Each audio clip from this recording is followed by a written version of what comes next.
Assalamualaikum warahmatullahi wabarakatuh.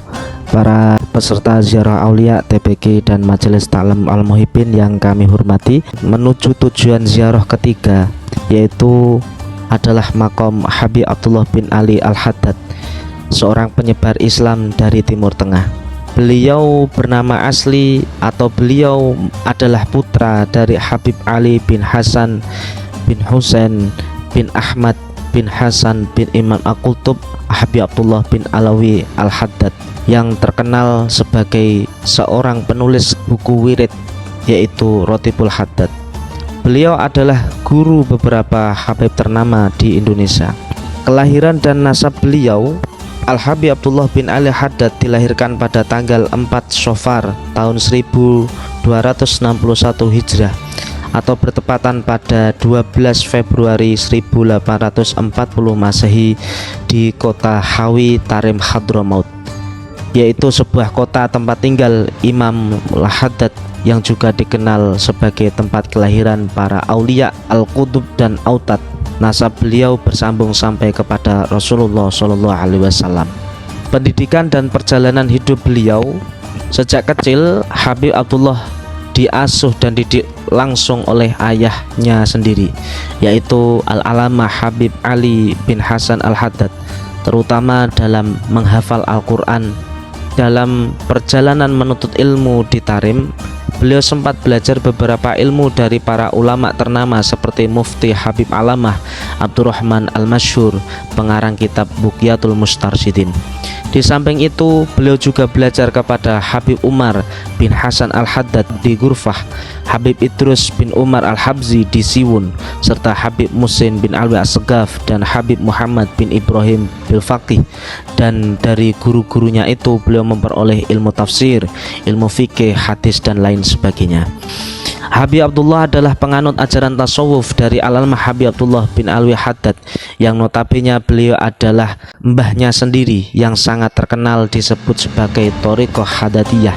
Pada tahun 1291 Hijriah, beliau menambatkan hati kepada seorang wanita yang kemudian menjadi istrinya, yaitu Syarifah Aisyah binti Hamid bin Alawi Al-Hamid di Tarim. Dari perkawinannya dikaruniai 5 orang anak, yaitu Sayyidah Alwiyah, Sayyid Nur, Sayyidah Fatimah, Sayyidah Musnah, dan Sayyid Hasan. Pada tahun 1294 Hijriah atau bertepatan pada tahun 1873 Masehi, Habib Abdullah berhijrah untuk menyebarkan agama Islam ke wilayah Asia Tenggara. Mula-mula di negeri Singapura sebelum akhirnya beralih menuju Johor. 4 tahun bersilang ketika beliau sudah berdakwah di Johor. Habib Abdullah meneruskan pengembangan dakwahnya ke Pulau Jawa. Mula-mula beliau tiba di Betawi yang ketika itu masih dikuasai pemerintah Hindia Belanda.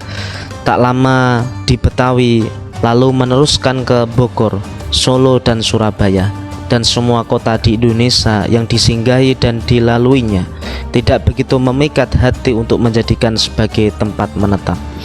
Walhasil akhirnya pada bulan Syawal tahun 1301 Hijriah atau bertepatan pada tahun 1903 Masehi, Habib Abdullah tiba di Bangil, Pasuruan, Jawa Timur. Di kota inilah beliau akhirnya memutuskan untuk tinggal dan berdakwah.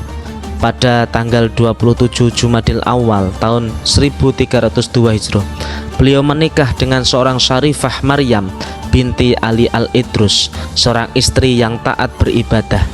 Dalam pernikahannya, Habib Abdullah dikaruniai beberapa putra-putri, diantaranya Sayyid Muhammad, Sayyid Hamid, Sayyid Ahmad, Sayyid Ali, dan Sayyid Umar. Di tempat barunya ini, Habib Abdullah membuka majelis taklim di Masjid Kali Anyar. Pekerjaan beliau saat itu adalah berdagang minyak wangi makjun, dan lain-lain sebagainya. Habib Abdullah tidak menjual kecuali dengan kontan. Beliau mengatakan, Aku tidak ingin menyibukkan pikiranku dengan memikirkan hutang pada pembeli. Dan kebiasaannya adalah beliau tidak mau menerima hadiah dari seseorang kecuali biar orang itu mengambil sesuatu yang beliau jual. Beliau juga sangat memperhatikan fakir miskin. Beliau juga sangat menghormati dan sangat pemurah terhadap fakir miskin. Juga seorang ulama yang sangat gemar menjalin silaturahmi antara satu ulama dan ulama yang lain. Beliau dikenal sebagai orang yang sangat taat beribadah.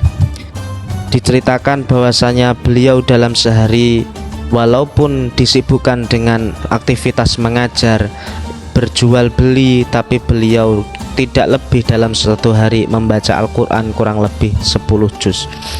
Begitulah amalan rutin beliau yang dikerjakan setiap hari dan setiap malamnya.